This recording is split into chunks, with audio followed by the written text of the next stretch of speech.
Assalamualaikum warahmatullahi wabarakatuh. Berjumpa lagi dengan saya Lutfa Nugraheni MPD di podcast PBSI Teman Seia Sekita.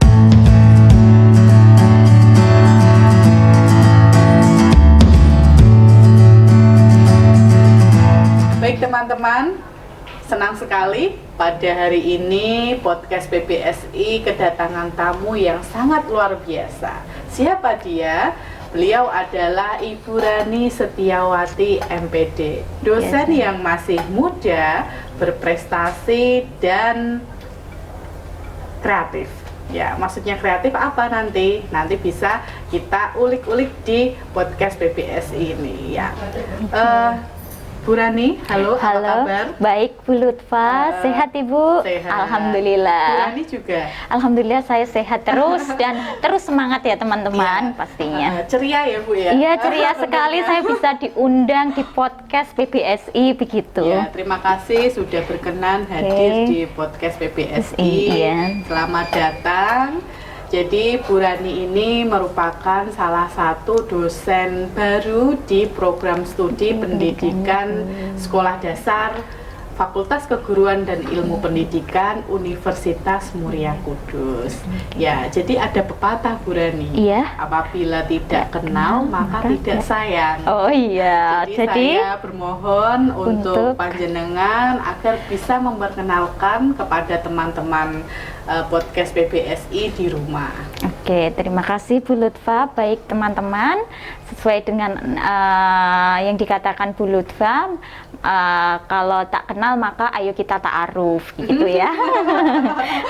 Gitu ya, kita ta'aruf gitu ya, perkenalan gitu ya. Oke. Nama saya Rani Setiawati, bisa dipanggil Bu Rani, Bu Setia, Bu Wati juga boleh, tapi mohon jangan panggil saya Bu Syed gitu ya. Oke, teman-teman. Kalau sesuai dengan Kamus Besar Bahasa Indonesia nanti bisa dilihat sendiri ya. Kalau kata Rani itu artinya ratu atau queen begitu ya. Setia itu perempuan setia, sedangkan Wati itu juga menunjukkan perempuan begitu. Jadi Rani Setiawati itu bisa dikatakan perempuan setia. Begitu maknanya Amin, Ibu. ya. Amin. Nah, gitu. Amin. Iya. Karena ini ya, nama adalah doa. Iya begitu. Iya, ya mungkin harapannya orang tua kepada saya menjadi seseorang yang setia begitu, Bu. Setia pada segala hal. Iya, tidak hanya kepada pasangan. Nah, gitu ya.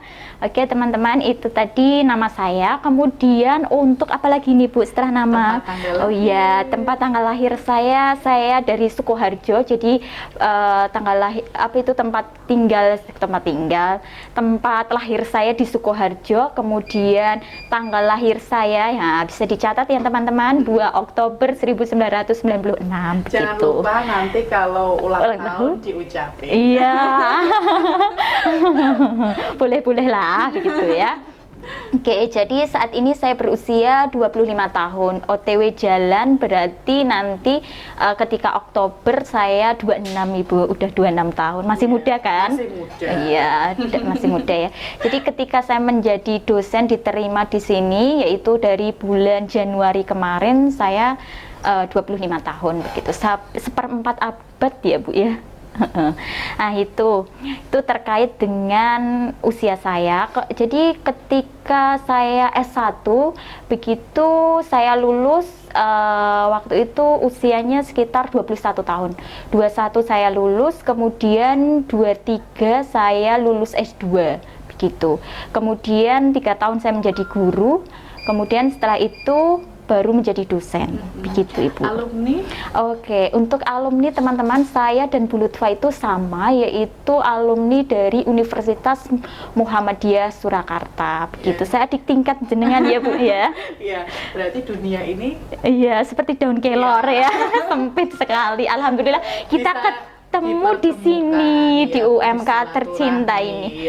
Iya, betul. Sinergi bersama ya. Terutama untuk mengembangkan universitas kita ini ya Bu ya. Betul. Oke, itu terkait alumni. Terus apa lagi nih Bu yang ditanyakan? Iya. Sudah cukup, berarti sekarang lanjut ke kegiatan Bu Rani. Oh iya. Selama ini tuh Bu Rani sibuk apa? Oke. Selama menjadi dosen ini ya Ibu ya, dari terhitung Januari hingga sekarang itu saya menjadi dosen PGSD, terutama hal yang saya lakukan pertama adalah mengajar. Mengajar, saya di sini mengampu 2 mata kuliah, yaitu Bahasa Indonesia Keilmuan dan juga Penelitian Pendidikan, karena sesuai dengan bidang keilmuan saya yaitu Pendidikan Bahasa Indonesia, begitu Ibu. Kemudian selain mengajar, saya juga di sini menjalankan berbagai aktivitas seperti Bu Lutfa seperti ini ya, yaitu mengelola podcast. Kalau di PGSD ada yang namanya podcast studi wacana, begitu. Nanti bisa teman-teman kita join informasi lewat situ. Jadi nanti mungkin bisa yang PBSI bisa bergabung kolaborasi dengan yang PGSD, begitu ya, terkait dengan informasi. Kemudian selain mengelola podcast, saya juga menjadi anggota tim promosi, begitu. Selain itu juga saya juga aktivitasnya saat ini sedang menulis.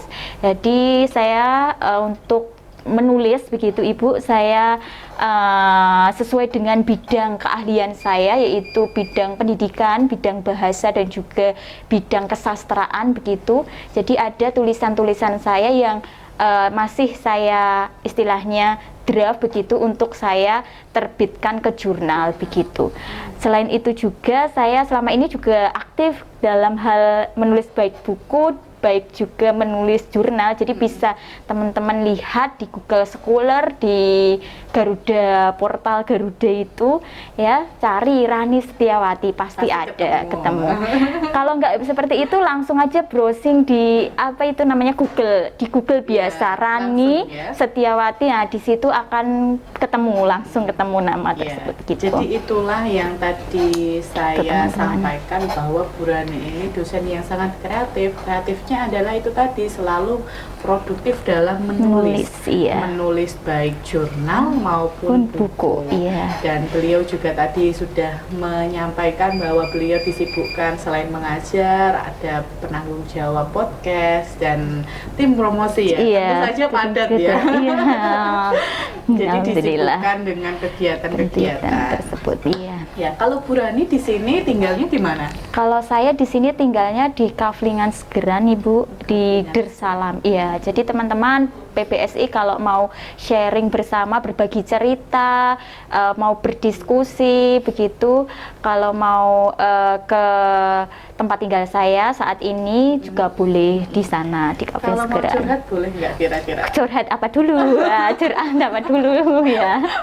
Ya, gitu ya? Iya dong. Harus diseleksi ya. Ini curhat apa dulu? Harus diseleksi. Kalau maunya Bu Rani curhat apa?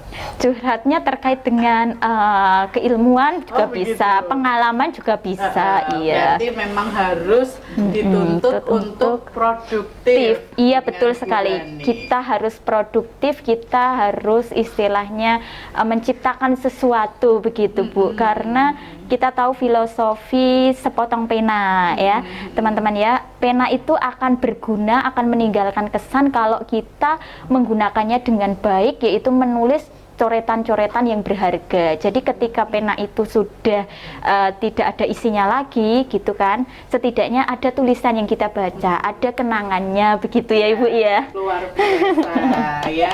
Iya, begitu. Ya. Baik Bu Rani, jadi itulah tadi kesibukan Bu Rani selain mengajar, ada kegiatan-kegiatan yang lain. Bu Rani, ini kan kita dulu kan satu alma mater. Iya, kan? betul sekali. Dan Bu Rani juga lulusnya juga cepat, ya. 6 tahun itu sudah S1 dan S2. Iya. Jadi dulu apa yang tertanam di dalam benak Bu Rani? Maksudnya jadi mahasiswa itu harus bagaimana? Karena kan sekarang kan pengaruh sosial media. Iya, ini media sosial. Kemudian juga ada nanti kalau kenal cowok, gitu, punya iya. pasangan, lupa kuliahnya. Nah ini bagaimana caranya? Iya, ini semua harus imbang Ibu, gitu ya. Ya Pak, kenal cowok boleh, tapi jangan lupa untuk kita terus belajar, berusaha, istilahnya begitu ya, bekerja giat untuk kedepannya, masa depannya bagaimana, begitu harus tertata dengan baik juga, harus imbang istilahnya begitu. Nah di dalam diri saya ini saya tanamkan bahwa saya harus produktif dari sekarang supaya kedepannya itu mudah, kedepannya itu bisa istilahnya masa depannya bisa terbiasa ya? Seperti itu. Aktivitas Iya benar sekali. Iya betul sekali. Kemudian saya pernah membaca juga waktu itu membaca suatu kata-kata mutiara. Saya tulis di sini Bu. Dari Pramodia ya. Orang boleh pandai setinggi langit, tapi selama ia tidak menulis, ia akan hilang dari masyarakat dan sejarah begitu. Makanya menulislah walaupun apapun itu kan gitu. Nulis puisi. Puisi Kalau, terutama puisi ya betul sekali. Meskipun itu menulisnya di status enggak apa-apa. Yang penting menulis gitu. Kalau status itu bisa mungkin nanti dikumpulkan kayak gitu ya Bu ya, bisa dibukukan gitu ya. Seperti contohnya kakak tingkat kita Mas Sugeng Rianto. Oh iya betul sekali. Celoteh lumput liar. Iya, saya masih ingat itu. Iya, itu kan dari tulisan-tulisan yang dari status Facebook kalau nggak seperti sekarang WA belum ada, IG marak-maraknya juga belum ada. Iya. Zamannya kita kuliah itu masih Facebook ya, paling keren ya. Nah beliau itu terbiasa menuliskan kata-kata mutiara di situ. Akhirnya dibukukan. Nah ini teman-teman kalau misalkan yang hobi untuk menulis baik di sosial media itu juga bisa menginspirasi untuk selalu produktif ya, iya tentunya seperti itu. Iya, jadi gini teman-teman, saya berpesan bahwa selagi kita masih muda, kemudian dan perampilan kalian dari sekarang harus sudah mulai dibentuk begitu. Ya, betul sekali apa yang dikatakan Bu Rani tadi. Kalau misalkan untuk kuliah ya Bu, hanya sekedar kuliah, tidak ada skill yang kita asah, ya itu percuma sekali ya Bu, karena nanti kita ketika sudah lulus kita akan berhadapan ke dunia kerja. Iya betul sekali. Dunia kerja realnya itu seperti apa, dan itu mental kita ketika belum mempunyai misalkan lulus, belum ada rezeki untuk ini ya diterima pekerjaan, itu kan mental kita kan ini ya kayak diuji. Iya betul sekali dengar omongan ini. Nah ini kita harus bisa kreatif sembari kita menunggu informasi dari instansi yang kita lamar. Betul sekali teman-teman ya. Jadi sesuai dengan kata-kata mutiaranya Pak Anies Baswedan, beliau pernah berpesan kan kepada mahasiswa bahwasanya mahasiswa itu jangan hanya aktif di dalam kelas, tapi juga aktif di luar kelas. Artinya di sini apa? Jangan hanya mengandalkan IPK saja. Jadi IPK memang penting ya. Kalau IPK itu kan ibaratnya akan mengantarkan kita pada panggilan untuk wawancara. Iya begitu, ininya menjembatani kita supaya bisa ikut panggilan wawancara. Nah selebihnya apa, pasti ketika wawancara ditanya pengalamannya apa, seperti itu ya Bu ya. Terus keterampilan yang dimilikinya apa. Nah disitulah nanti kita bisa istilahnya memberikan poin-poin tambahan gitu. Keunggulan kita itu apa? Seperti itu Ibu. Maksudnya kalau keunggulan itu pilih salah satu yang kalian bisa minati. Iya benar. Potensi yang ada itu apa? Kalau Bu Rani dulu itu cita-citanya jadi apa? Kalau cita-cita saya dulu itu adalah jadi guru SD teman-teman. Guru SD? Iya jadi guru SD begitu ya. Kemudian ketika saya mendaftar di UMS begitu, saya mendaftarnya paling akhir begitu Ibu. Jadi PGSD itu kuotanya sudah penuh begitu kan. Kemudian ada bahasa Inggris, ada bahasa Indonesia, ada PKN kayak gitu. Kemudian kok saya minatnya pengen di bahasa Indonesia, saya cinta dengan bahasa Indonesia begitu. Kemudian kan bahasa Indonesia itu kan dijadikan mata kuliah wajib di mana ini? Di Thailand, di negara-negara lain itu ya Bu ya, BIPA itu loh ya, sudah BIPA. Nah, kemudian saya tertarik di situ, ya sudah saya ambil bahasa Indonesia begitu. Alhamdulillah rezekinya bahasa Indonesia, dan sekarang malah ngajarnya adalah mahasiswa PGSD sesuai dengan keinginan dulu jadi guru SD begitu. Itu cita-cita saya sejak SMP Ibu, jadi guru SD itu sejak SMP itu. Tapi gini Bu Rani, tanpa disadari apa yang kita memang cita-citakan dan kita mau berusaha meskipun itu jurusannya berbeda, tapi nanti ujung-ujungnya apa yang kita inginkan itu insya Allah dijabah ya. Iya, malah lebih lebih gitu loh Bu ya, diberikan Allah yang lebih, iya betul sekali, kita targetkan gitu. Ya, maka dari itu janganlah berputus asa ketika nanti teman-teman masih bingung ini saya mau kemana larinya. Jadi sesuai pengalaman saya dulu Bu Rani, ketika dulu kan saya juga pengen jadi guru ya dulu. Tapi ketika saya sudah melihat Bu Dini Restiani, kemudian Bu Dini Isnina, kemudian ada Pak Miftahul Huda, itu kayaknya kok keren sekali ya, jadi dosen muda yang penuh semangat gitu ya Bu ya. Nah itu salah satu yang saya yang menjadi inspirasi saya. Iya, sama Ibu, saya juga gitu. Bisa kita sapa ya. Halo teman-teman, sehat selalu ya. Semoga selalu dilimpahkan kesehatan, amin, ya Bu. Berarti sama ya? Sama kita, dosen kita Ibu, idola kita berarti juga sama gitu ya. Dosen yang penuh semangat gitu, makanya yang nurun ke kita ya selaku mahasiswanya, jadi yang semangat begitu. Iya, harus semangat, apalagi masih muda ya. Ya, gitu. Berarti kita menemukan passion kita itu harus di mana dan menetapkan apa nanti ketika sudah lulus itu sudah ada sela-sela perkuliahan begitu, paling semester 3, semester 5 lah itu. Iya teman-teman. Ini pengalaman dulu ketika saya S1 begitu di jurusan saya begitu bahasa Indonesia. Di situ ada yang namanya program kreativitas mahasiswa. Pasti di sini juga ada ya Bu ya. PKM begitu. Jadi di mata kuliah tertentu begitu harus wajib ada luarannya. Nah, luarannya itu nanti dibuat proposal, kemudian diunggah ke laman ini ya, Simbel Mawa itu kalau nggak salah. Nah itu dulu mata kuliahnya kalau nggak salah evaluasi pendidikan Ibu.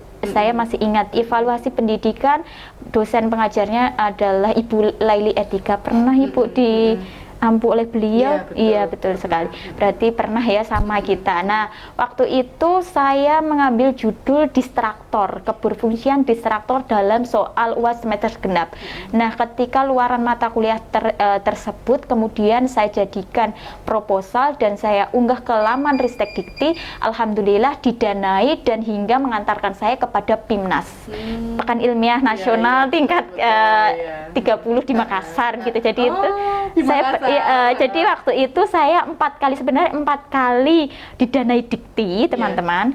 Yang satu itu PIMNAS. Nah pas yang PIMNAS itu adalah luaran mata kuliah evaluasi pendidikan gitu Ibu. Ya berarti memang harus wajib ya, karena kita selain mendapat poin juga koin.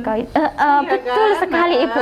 Yang saya sangat senangi dari situ, dari program itu adalah itu. Yang pertama adalah poin plusnya, kita mendapat pengalaman, dapat keilmuan, pengalaman, kemudian kita bisa tukar informasi dari berbagai perguruan tinggi, karena kalau sampai ke PIMNAS kita tentu akan istilahnya itu loh Bu, dipertemukan dalam suatu forum PIMNAS dari berbagai universitas. Waktu itu saya di Makassar 89 universitas. Di Universitas Negeri Makassar? Di UMI, di Universitas Muslim Indonesia. Nah, di situ ada 89 universitas merebutkan itu medali emas, perak, perunggu seperti itu. Luar gitu. Biasa sekali. Iya, alhamdulillah itu karena luaran mata kuliah dari evaluasi pendidikan, begitu teman-teman. Sesuai dengan tema kita ya Bu Rani, Iya. tema kita pada hari ini itu adalah membangkitkan semangat mahasiswa melalui Pekan Kreatif Mahasiswa atau PKM gitu. Iya. Jadi ketika Bu Rani tadi sudah membocorkan bagaimana ini ya asal mula ketika mengikuti PKM, kemudian setelah lolos dan tadi dapat ini ya dana dari pemerintah, dapat kenalan dari mahasiswa di seluruh Indonesia. Itu sangat luar biasa sekali. Nah, ini bisa tolong bisa dibagikan tips Bu Rani bagaimana pengalaman Bu Rani dulu ketika mengikuti PKM, kemudian awal mula bisa lulus itu seperti apa? Begitu. Iya, siap. Kemudian untuk membangkitkan semangatnya itu seperti apa? Oke, teman-teman. Oke, baik teman-teman, saya akan menceritakan lebih jelasnya lagi ya. Kita kalau cerita harus runtut begitu ya. Jadi dimulai dari semester awal-awal menjadi maba ya. Seperti yang sudah saya bilang bahwa dulu ketika menjadi maba itu ada yang namanya lomba. Jadi ada lomba, istilahnya lomba apa ya waktu itu, orasi dan resensi. Jadi ketika saya melihat ada leaflet lomba ini, wah gimana kalau saya daftar asal-asalan aja. Berarti lumayan iya, karena waktu itu lumayan nih apa itu namanya, hadiah yang didapat nanti kalau misalnya menang gitu. Dulu berapa? Dulu sekitar 250.000 itu saya waktu itu juara 3. Jadi juara pertama itu dapat 1 juta kalau nggak salah. Juara kedua 500, juara ketiga 250. Dan ketika mendapat itu saya sangat bangga bukan karena uangnya, tapi karena prestasinya. Karena ternyata saya bisa, karena itu tingkatnya universitas. Jadi saya mengalahkan dari fakultas-fakultas lain gitu tentunya Ibu. Jadi yang walaupun apa istilahnya hadiahnya itu tidak seberapa, tapi di situ rasa bangganya yang jadi senangnya di situ, pengalamannya. Betul sekali. Nah, itu pengalaman pertama. Kemudian pengalaman keduanya, setelah adanya lomba tersebut saya mulai dikenal dosen-dosen gitu, karena di bahasa Indonesia yang dapat juara itu juara kedua dan juara ketiga. Yang kedua itu kakak kelas saya, ini namanya Mas Margono begitu. Beliau adalah guru, sekarang menjadi guru di salah satu SMK di Klaten begitu. Kemudian juara ketiganya adalah saya. Nah, dari situ kami berdua mulai dikenal oleh dosen-dosen begitu. Kemudian saya diajak beliau, ayo ikut gabung ke lab gitu. Jadi yaudah kita ke lab begitu. Nah, ketika di lab itu kita buat suatu perkumpulan namanya insan literasi. Nah, ketika di lab buat suatu perkumpulan insan literasi, di situ kegiatan yang kita bahas itu adalah seputar kesastraan. Kita bercerita tentang puisi, bercerita tentang cerpen kayak gitu. Sampai akhirnya di perkumpulan tersebut kita menghasilkan suatu buku. Jadi sudah ada 3 buku, luaran buku. Jadi saya menulis sama teman-teman ada 3 kolaborasi. Yang namanya yang pertama itu antologi puisi. Antologi puisinya judulnya adalah Senja Tiara Rasa begitu. Kemudian yang kedua itu antologi cerpen dan juga memoir begitu. Memoir berarti memoir itu sesuai dengan pengalaman pribadi. Iya, itu ya. Nah, itu dari segi saya ketika turut bergabung di lab. Tidak hanya itu saja, laboratorium. Tidak hanya itu saja, kemudian saya mulai diperkenalkan dengan yang namanya PKM itu semester 5 kalau nggak salah. waktu ikut mata kuliahnya Bu Laili itu atau sebelumnya. Jadi sebelumnya saya sudah diperkenalkan yang namanya PKM, saya mencoba membuat, tapi beberapa kali konsultasi ketika beberapa kali konsultasi kemudian saya unggah tapi tidak lolos apa istilahnya pendanaan gitu. Waktu itu saya memang sedikit kecewa begitu ya Bu ya. Tapi saya tidak patah semangat. Pasti kedepannya insya Allah saya akan lebih baik lagi. Maka dari itu saya cari tahu apa kekurangan kok sampai saya tidak lolos. Kemudian saya menemukan triknya, supaya bisa lolos kayak gitu. Dan alhamdulillah 4 kali saya lolos PKM dan semuanya empatnya ini didanai oleh Dikti. Gitu ya Bu ya. 2 kali sebagai ketua, 2 kali sebagai anggota, kayak gitu teman-teman. Jadi triknya adalah yang pertama sesuaikan dengan panduan template-nya, apapun kita harus sesuai dengan aturan kan gitu ya Bu ya istilahnya. Jadi harus kalau gimana? Kalau tidak sesuai template itu sudah tidak dibaca benar sekali. Maka saya sudah tahu waktu itu ternyata saya proposal pertama saya nggak lolos itu ternyata 11 lembar melebihi 10 kan ketentuannya harus 10 lembar. Saya waktu itu 11 makanya tidak lolos. Nah kayak gitu. Itu ya. Kemudian yang kedua itu PKN saya yang pertama kan nggak lolos. Yang kedua kemudian ketika nggak lolos ini saya ajukan ke Prodi. Jadi Prodi itu memberikan dana istilahnya walaupun tidak lolos gitu, berikan dana dan alhamdulillah didanai waktu itu 600.000 Ibu. Kan kalau biasanya waktu dulu dananya untuk PKM itu sebesar 2.500.000 hingga 12.500.000 begitu kan. Kalau dari Dikti, dari Dikti. Nah, dari Prodi 600.000, iya begitu. Jadi proposal penelitian PKM saya pertama itu terkait dengan yang namanya tindak tutur Gubernur Jateng ketika ini menangkap basah pungutan liar. Jadi waktu itu Pak Ganjar Pranowo sidak di Jembatan Timbang waktu tahun 2015 kalau nggak salah.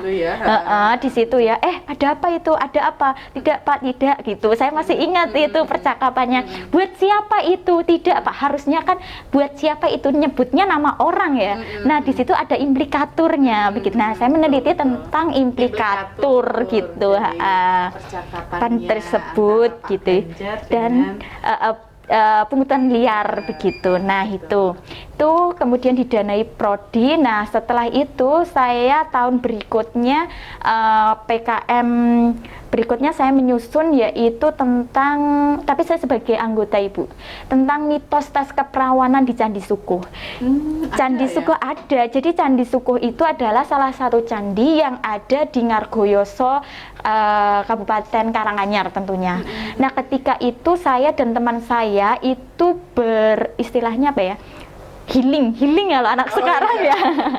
Healing dalam tanda berwisata, berjalan-jalan begitu. Tapi ya. Wisatanya akademik. Ya begitu. Kan? Waktu itu saya berjalan istilahnya foto-foto di sana. Kemudian ada suatu patung dan patung itu kayak di apa ya istilahnya istilahnya apa ya namanya ada jeruji besinya begitu.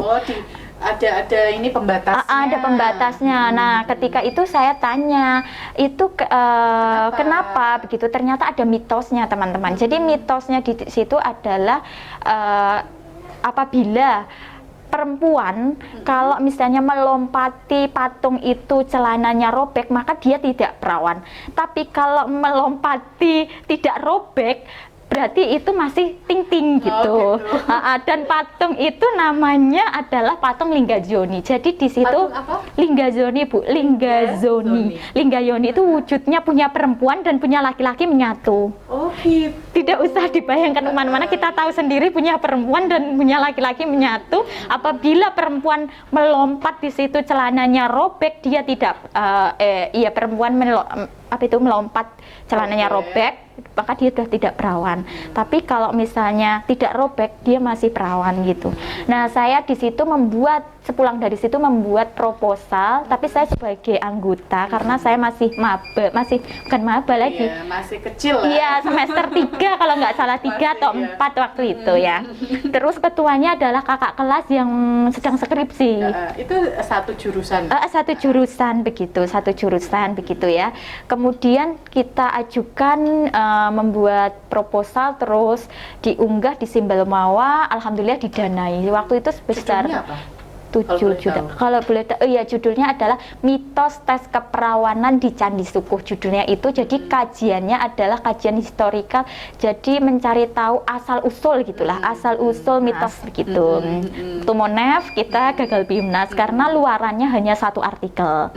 Kemudian saya PKM itu PKM yang kedua ya, judul kedua tadi. Yang judul yang pertama itu kan terkait dengan tindak tuturnya Pak Ganjar. Yang kedua terkait dengan mitos tes keperawanan, kita healing sama teman-teman gitu, sama kakak kelas. Yang ketiga ini terkait dengan luaran mata kuliah. Jadi waktu itu ada mata kuliah tadi evaluasi pendidikan begitu. Nah, Abu Laili, evaluasi pendidikan itu menghasilkan suatu karya, kemudian saya berinisiatif gimana kalau ini dibuat karya tugas ini dibuat PKM aja gitu. Saya sama teman saya, kita ajak yuk Mas Margono itu adalah kakak kelas yang waktu dulu lomba orasinya bareng gitu. Yang sudah pengalaman gitu. Beliau kakak kelas saya kan waktu itu harus istilahnya lintas apa itu? Semester, benar. Beliau kakak kelas saya, kemudian saya sama teman saya yang satu kelas itu merombak tugas menjadi proposal, yaitu judulnya adalah keberfungsian distraktor dalam soal UAS semester genap mata pelajaran bahasa Indonesia, yang dibuat oleh MGMP Surakarta. Jadi waktu itu ketika membuat itu distraktornya banyak yang tidak berfungsi. Distraktor dalam hal ini adalah opsi-opsi jawaban. Kan dalam satu soal pastinya kan ada, misalnya ya ada 5 opsi jawaban. Jawaban tepatnya kan pasti 1. Kemudian jawaban yang salah pasti 4. Nah, kita teliti 4 ini mana saja yang berfungsi, mana yang tidak begitu. Kan ada rumusnya, pakai rumusnya Suharsini Arikunto begitu. Apabila dijawab sekurang-kurangnya 25% begitu, berarti distraktor itu akan berfungsi. Nah, dari situ ada contohnya gini. Misalnya disajikan puisi, kemudian soalnya seperti ini, suasana dari puisi di atas adalah gitu, ada yang A, kegalauan, kesedihan, terus kebahagiaan, satunya kemurungan kayak gitu ya. Pasti yang dipilih pasti yang kebahagiaan, kesenangan itu ya. Terus yang ketiga ini nggak dipilih karena kan sama. Wah, berarti itu semua tidak distraktor kayak gitu. Berarti jawabannya itu sudah melingkar jauh. Begitu. Jadi tidak bisa membedakan mana yang indeks daya bedanya, terus semacam tingkat kesulitannya juga, makanya nilainya itu baik-baik, tinggi-tinggi, seperti itu, ya, kayak biasanya gitu. Dulu zamannya saya SMA, dari SMP, SMA itu, kalau lihat soal bahasa Indonesia itu ya Allah, bacaannya panjang, iya benar banget. Jawabannya itu hampir sama. Iya begitu ya. Jadi kayak gitu. Jadi waktu itu dibuat PKM kayak gitu Bu, itu dari pengalaman penelitian saya PKM yang ketiga. Kemudian di situ ketika sudah didanai, waktu itu didanai 9 juta teman-teman oleh Menristek Dikti. Terus habis itu kalau sudah didanai tinggal dijalankan lah. Dijalankan waktu itu luarannya ada 4 luaran. Jadi kita berkaca dari PKM sebelumnya yang hanya satu, yang hanya 1 luaran. Luarannya kan kalau PKM sebelumnya yang mitos tes keperawanan ini hanya diseminarkan, bukan jurnal, hanya seminar proceeding di Universitas 11 Maret. Waktu itu seminarnya BIPA begitu. Nah, kita seminar di sana cuma 1 tok. Lah, sepertinya ketemu deh sama saya ya. Iya, itu yang nasional itu. Wah, gitu. Tapi kita dulu tidak tahu ya, kayaknya gitu. Iya bener. Ada fotonya itu. kalau nggak salah pakai baju hijau kan? Heeh. Saya juga pakai baju hijau. Oh iya. Berarti sudah sehati dari Iya dulu, dari ya? dulu ini, tapi hanya saja kita ketemunya di sini. Iya, betul. Ya begitulah teman-teman. Sekedar intermezzo ya. Begitu teman-teman. Oke, kita lanjut lagi ya cerita dari saya. Untuk PKM yang ketiga ini, yang distraktor ini luarannya ada 4, jadi semuanya juga proceeding semua. Jadi tidak ada yang namanya itu Bu, jurnal begitu. Jadi yang pertama seminar di Universitas Muhammadiyah Purworejo, yang kedua seminar di Universitas Muhammadiyah Malang, yang ketiga itu seminar di ini, mana itu? UIN Syarif Hidayatullah Jakarta.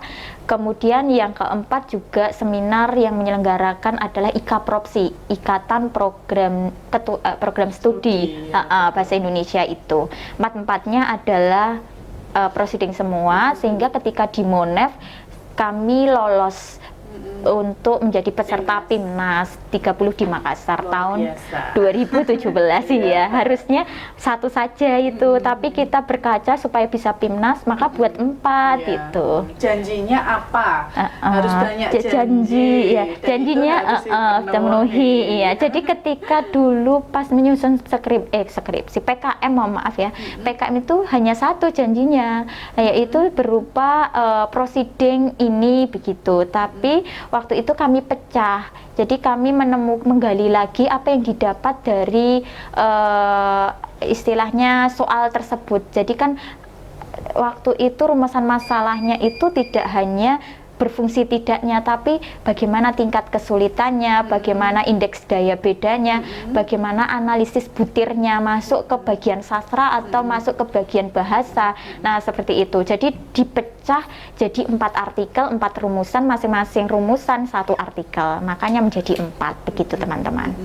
Begitu. Ya, memang seperti itu. Jadi kalau kita menuliskan luaran itu tidak harus semuanya dimuat di satu proceeding atau satu jurnal. Iya, bisa memilah, bisa memecahnya begitu ya, supaya lebih fokus kan. Kalau fokus gitu teman-teman. Jadi banyak karya begitu. Nah itu. Jadi dulu itu pergi ke Jakarta. Betul, pergi ke Magelang. Iya betul, Magelang. Waktu itu Magelang. Kemudian ke Jakarta, ke Magelang, ke Purworejo, iya, terus ke Makassar. Sambil jalan-jalan. Iya, jalan-jalan didanai dari pemerintah kan ibaratnya itu. Ibu, itu adalah pengalaman PKM yang ketiga. Kemudian yang keempat, ini skripsi, lancar banget skripsinya. Judulnya adalah eufemisme dalam komentar Facebook Jokowi. Jadi saya sebagai netizen teman-teman selama sampai saat ini ya masih netizen gitu. Jadi hobi saya adalah melihat komentar-komentar gitu ya, terutama komentarnya dari Facebooknya Pak Jokowi. Nah di situ ada yang namanya eufemisme atau majas penghalusan ya, yang kita tahu eufemisme itu. Kemudian waktu itu saya buat proposal PKM dan alhamdulillah lolos dikti juga. Waktu itu dananya lumayan Bu, 8 juta, padahal cuma meneliti tentang ini. Misalnya di situ ada komentarnya gini, Satrio Piningit sehat selalu ya gitu. Lah Pak Jokowi disamakan dengan Satrio Piningit. Lah Satrio Piningit ini kan tokoh dalam tokoh wayang itu yang mempunyai karakter baik gitu ya. Nah kayak gitu. Jadi saya meneliti apa itu istilahnya majas-majas yang terkait dengan eufemisme di komentar tersebut. Ada lagi komentar gini, Pak Jokowi kau memang benar-benar kayak ini lagunya Akad Payung Teduh kayak gitu. Wah, berarti Pak Jokowi kalau meneduhkan hatinya rakyat kayak gitu. Saya neliti kayak gitu. Ada banyak komentar. Jadi tiap hari saya lihat komentar kayak gitu. Iya betul ya. Betul. Ini tadi yang saya maksud, jadi mahasiswa itu harus kreatif. Karena kreatif kita itu tidak hanya lihat statusnya Mbak Ginasti ini lagi apa ya, sini Mbak Alivia lagi makan, kemudian Mbak Nabila lagi kemana. Nah, jangan seperti itu, tetapi kita harus bisa memilah-milah. Iya, betul dan sekali. itu bisa menjadi bahan referensi kita untuk menuliskan tugas akhir kita. Tugas akhir kita. Iya, betul. Nah, itu ketika sudah saya ajukan menjadi PKM, terus saya lolos begitu, kemudian ini dari prodi ada usulan gimana kalau ini juga sebagai skripsi begitu supaya bisa fokus kayak gitu. Udah juga saya buat sebagai skripsi, hanya saja ada tambahan judul skripsi sebagai tidak sama sebagai inovasi bahan ajar di tingkat SMP begitu. Jadi ya ada kreativitasnya di situ begitu.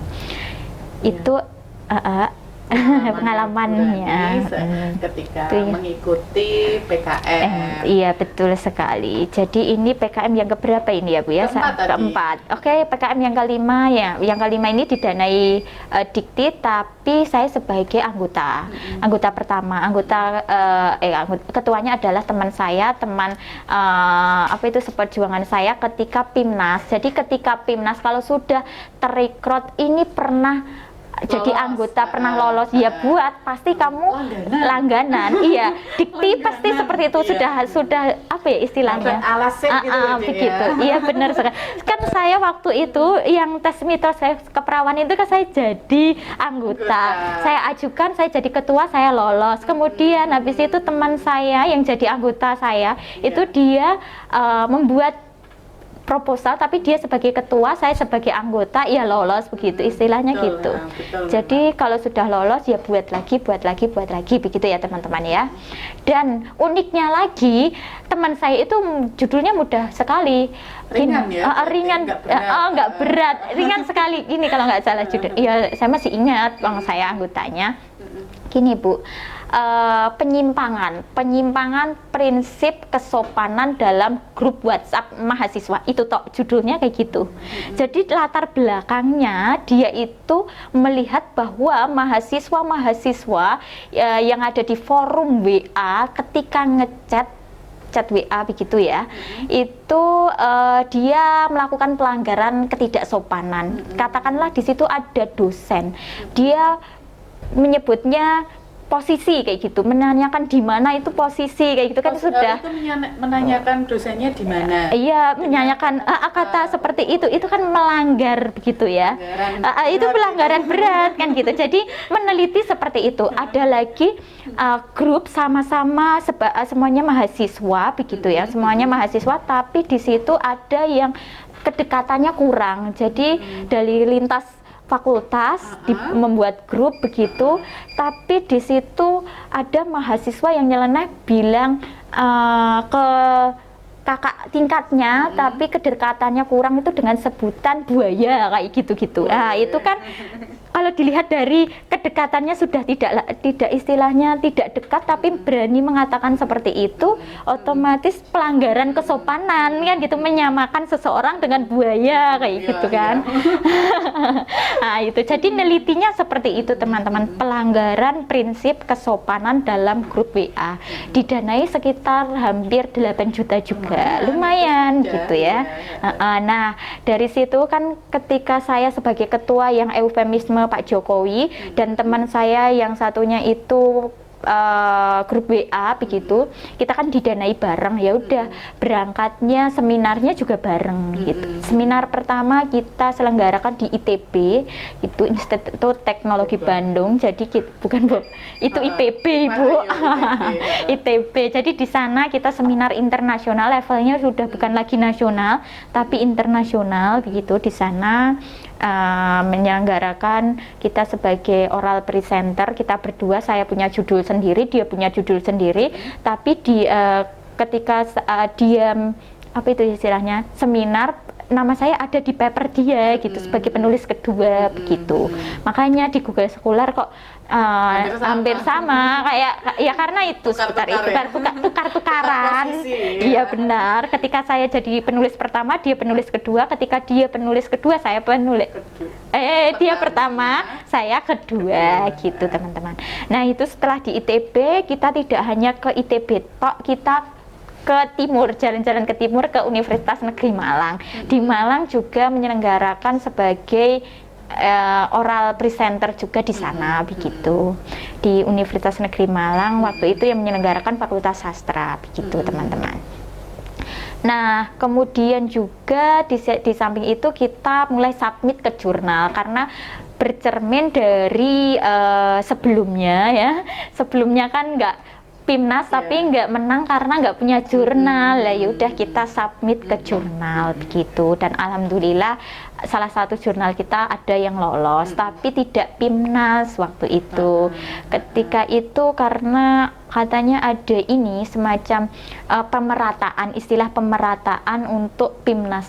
Jadi di UMS waktu itu hanya dua saja yang lolos PIMNAS ketika tahun 2018 begitu.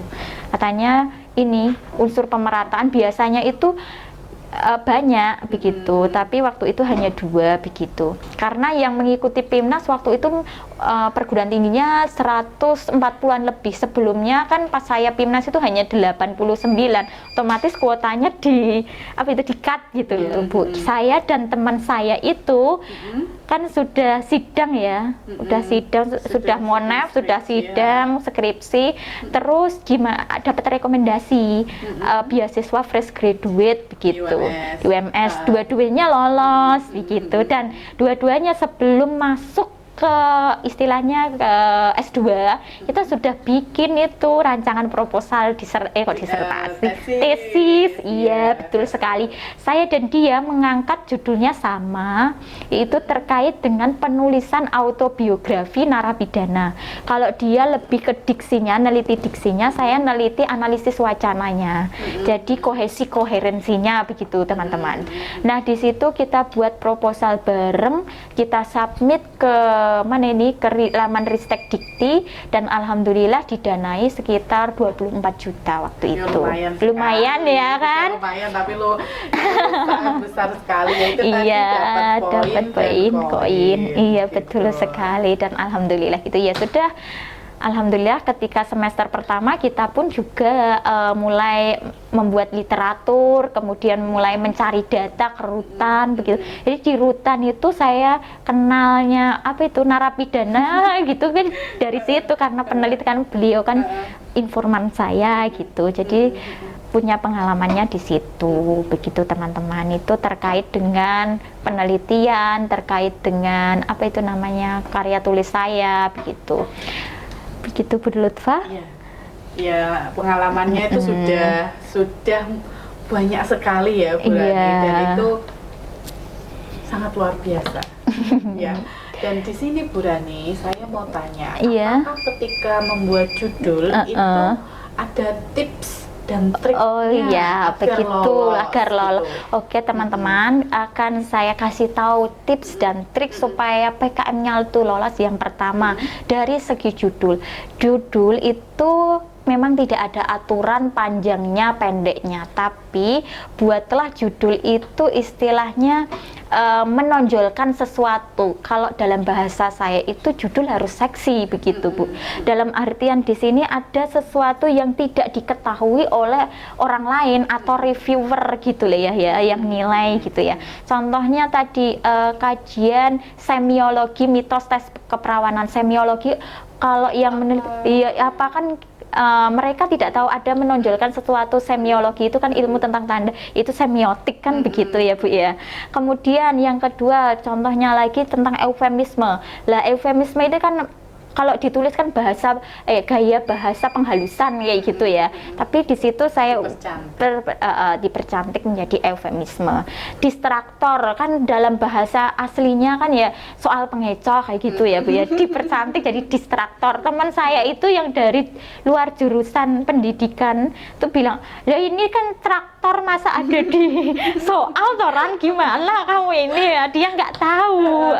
Jadi akan menimbulkan pertanyaan, kurang informatif. Kayak jadi buat judul itu seksi.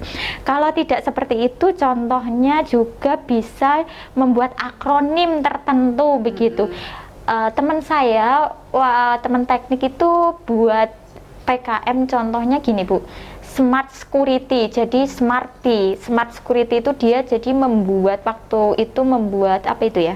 Istilahnya aplikasi alat pendeteksi kalau motornya dicuri maka motornya itu akan WA ini pemiliknya menunjukkan posisi dan motornya itu tiba-tiba mati sendiri. Itu teman saya PIMNAS di UMS juga. Tapi beliau juga tidak dapat penghargaan, tapi setidaknya kita pernah mewakili universitas gitu. Jadi bisa pakai apa ya istilah tertentu, akronim gitu ya, yang mempercantik begitu. Intinya pakai akronim begitu boleh begitu, tapi ya yang bisa dibaca yang membuat reviewer tertarik, kurang informatif sehingga dia akan membaca latar belakang. Nah, setelah judul pasti baca latar belakang ya Bu ya.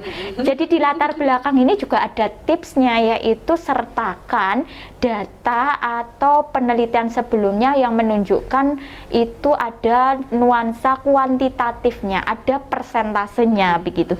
Jadi selama ini saya membuat PKM itu ada data persentase.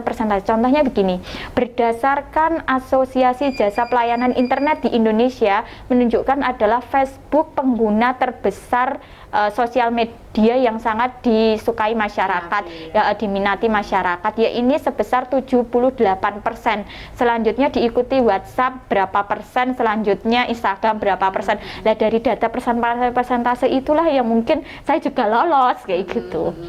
Teman saya juga seperti itu. Kemudian juga ketika itu tadi PKM yang distraktor tadi juga begitu, berdasarkan temuan X misalnya, waktu itu teman siapa saya sudah lupa, menunjukkan bahwa 78% penilaian yang terjadi di tingkat sekolah menengah kurang berjalan efektif, intinya seperti itu. Jadi ada nuansa persentasenya begitu. Nah, itu data realnya. Nah, itu yang membuat benar-benar ternyata ini diobservasi, ya begitu. Nah, dari data itu, dari kutipan itu jangan hanya ditempelkan begitu saja, tapi juga benar-benar disertakan sumbernya di belakang, di daftar pustaka. Jadi ketika melihat benar tidak, jadi daftar pustaka itu akan sinkron begitu Ibu. Itu teman-teman, itu adalah tips yang kedua terkait dengan latar belakang. Terus habis itu tips yang ketiga terkait dengan metode. Jadi ketika membuat metode bab 3 ya pasti ya Bu ya, metode itu ya kan yang penting, yang paling penting, sulit.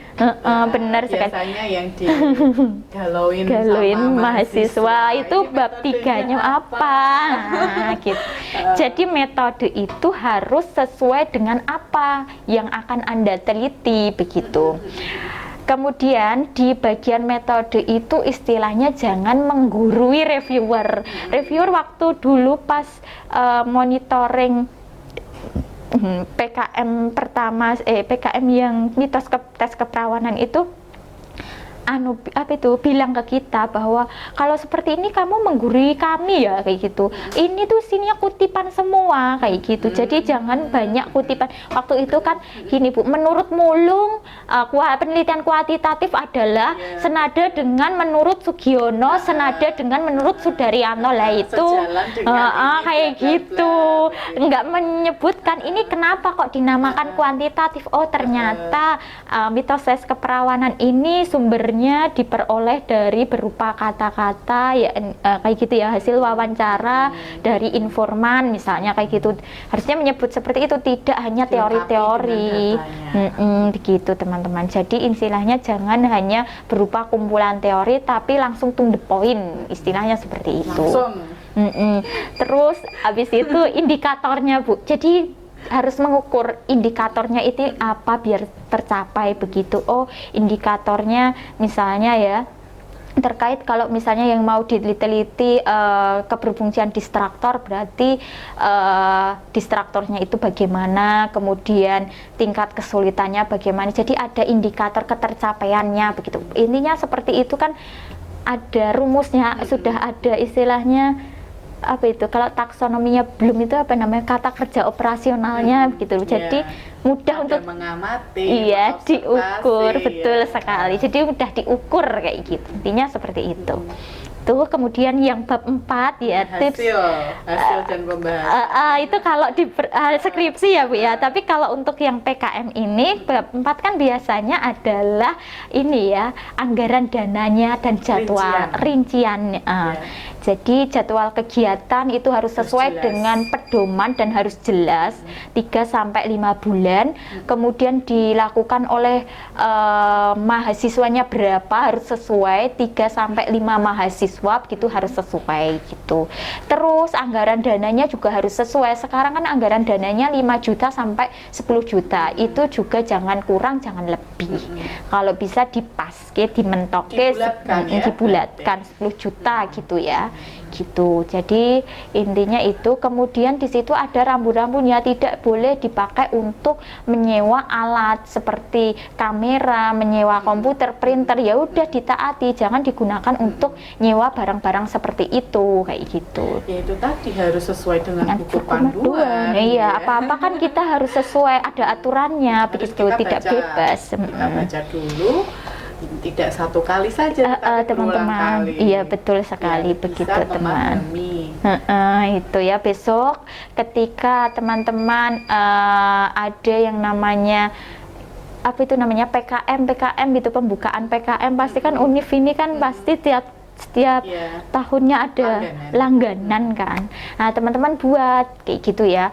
Caranya yang paling mudah apa mungkin ya, misalnya di mata kuliah tertentu ada tugas tertentu, kemudian rombak tugas itu menjadi proposal, terus cari itu teman di luar apa itu lintas jurusan, kan mulai sekarang kan harus ada lintas jurusan walaupun satu mahasiswa atau 2 mahasiswa gitu ya. Cari teman kalian di luar jurusan, dibuat, diajak bersama, udah diunggah ke sana begitu. Kalau apa itu rezeki tidak akan kemana, insya Allah dengan usaha, dengan niat, insya Allah bisa ya gitu Ibu. Yang penting itu niat dan dicoba. Iya, jangan takut gagal. Dalam pedoman saya itu selagi ada kesempatan ya gunakan, ikutlah. Nanti hasilnya belakangan istilahnya gitu. Kalau rezeki tidak akan kemana, kalau rezekimu pasti akan mengikutimu.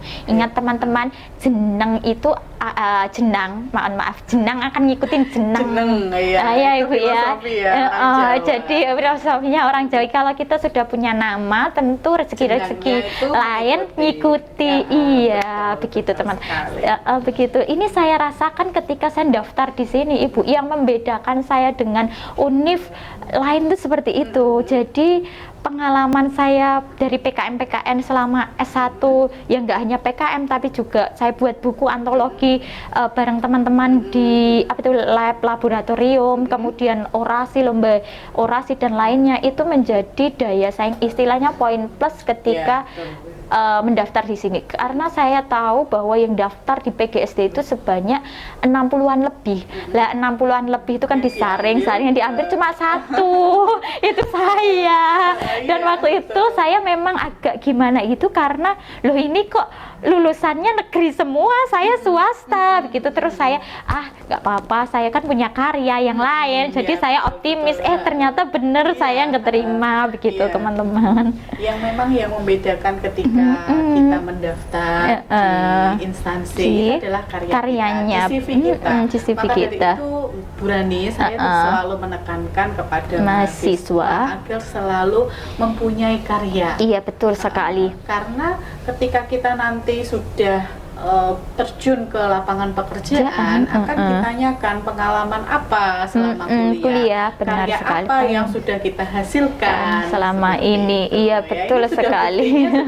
Ada seperti itu teman-teman, itu adalah benar-benar fakta, realitanya begitu gitu. Jadi selagi masih muda, mumpung masih baru begitu, belum terlambat istilahnya, ayo kita buat karya begitu, karya-karya. Kalau misalnya teman-teman kesulitan, modallah ATM iya ya, amati dulu, amati, tiru, modifikasi, eksekusi ya. Kita mengamati dulu, karya orang lain itu seperti apa. Kalau saya nih mau buat PKM Bu, misalnya ya mahasiswa, Bu Lutfa saya mau buat PKM gitu misalnya ya, tapi saya melihat kok di sini ada suatu judul kok unik, bagus dan saya bisa, tapi itu sudah diteliti orang ya, berarti dari situ kita amati, kita tiru kalau plak berarti kita plagiat, kan nggak boleh plagiat ya, kita harus modifikasi dulu. Jadi dimodif, kalau hanya dimodif kemudian tidak diwujudkan ya akan sama saja, percuma ya, kita eksekusi, kita tulis begitu kan, apa yang ada di kepala di sini kita tulis gitu ya, eksekusi begitu. Intinya seperti itu Bu Lutfa. Jadi harus ATM, amati, tiru, modifikasi, eksekusi kan gitu. Iya, harus. Gitu ya teman-teman. Ayo kita istilahnya semangat mulai dari sekarang untuk berkarya supaya kedepannya kita enak. Ingat, kalau kalian masih muda dan belum pernah bekerja begitu, pertajamlah keilmuanmu, keahlianmu, skillmu, karyamu, ciptakan karyamu dari sekarang. Ingat, kedepannya zamanmu dan zaman kita itu akan berbeda begitu ya.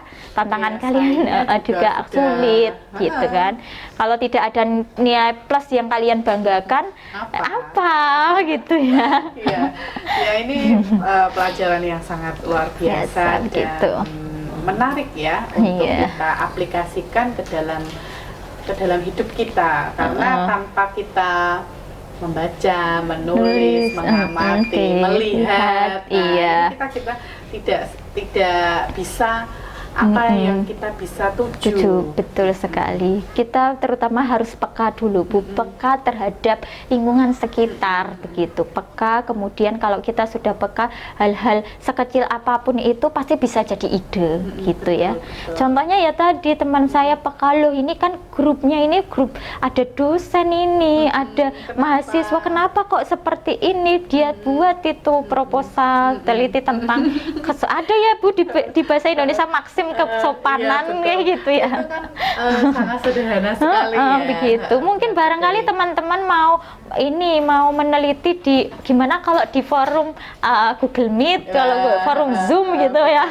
Nah ini bisa menjadi referensi teman-teman. Podcast di rumah untuk menjadikan suatu judul. Betul judul sekali. Itu tugas akhir, skripsi, yang lainnya, PKM atau yang lain. Ya.